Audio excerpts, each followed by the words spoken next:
फैटिफ की कामयाबी के बाद GSP प्लस की खुशखबरी देंगे। इमरान खान ने तोशाखाना खाली कर दिया। एक मुल्क के सरबराह की तोहफा की हुई घड़ी को बेच दिया। इससे हिसाब लेना चाहिए। PTI चेयरमैन ने नया पाकिस्तान बनाते बनाते महंगा पाकिस्तान बना दिया। वज़ीर आज़म ने मुल्क को दिवालिया होने से बचाया।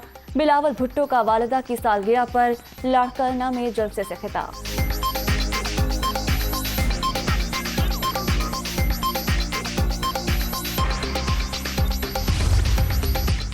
मुश्किल फैसले करना मजबूरी, जरूरत हुई तो मज़ीद करेंगे। उम्मीद है जल्द अच्छा वक्त आएगा। दिल पर पत्थर रखकर पेट्रोलियम मसनूआत की कीमतें बढ़ाई। PTI ने जाते जाते निर्ख कम करके नई हुकूमत के लिए जाल बिछाया। IMF से किए गए मुआहदे की धज्जियां उड़ाई गई। 7 करोड़ लोगों को रिलीफ दिया।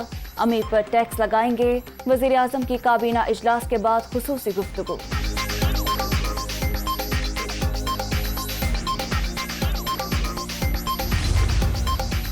ग्रे लिस्ट से निकलना पाकिस्तान के लिए बड़ा इक़दाम होगा। काबीना इजलास में फैटिफ इक़दामात पर आर्मी चीफ की कोशिशों को सराहा गया। इंडोनेशिया से खुर्दनी तेल के जहाज आ रहे हैं। वज़ीर आज़म ने यूरिया दस्तयाबी को यकीनी बनाने की हिदायत की। एहसन इकबाल।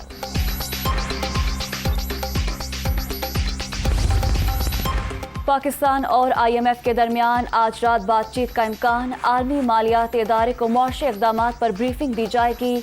जल्द खुशखबरी मिलने का इम्कान। वज़ारत ख़ज़ाना को उम्मीद।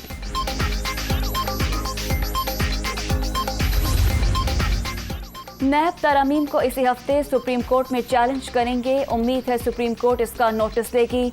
अब नवाज शरीफ, मरियम पाक साफ होकर निकल जाएंगे।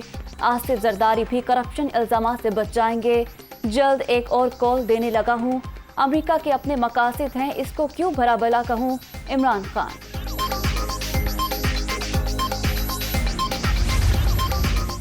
फितना खान का रोना धोना बनता है। इमरान खान का सियासी मुस्तकबिल खत्म।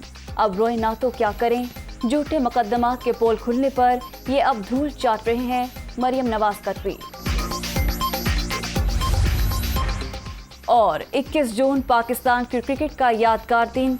2009 में श्रीलंका को शिकस्त देकर T20 वर्ल्ड कप नाम किया। शाहिद अफरीदी की man of the match performance आज भी मद्दाहों को याद। अब्दुल रज़ाक ने सुहानी यादें शेयर करती।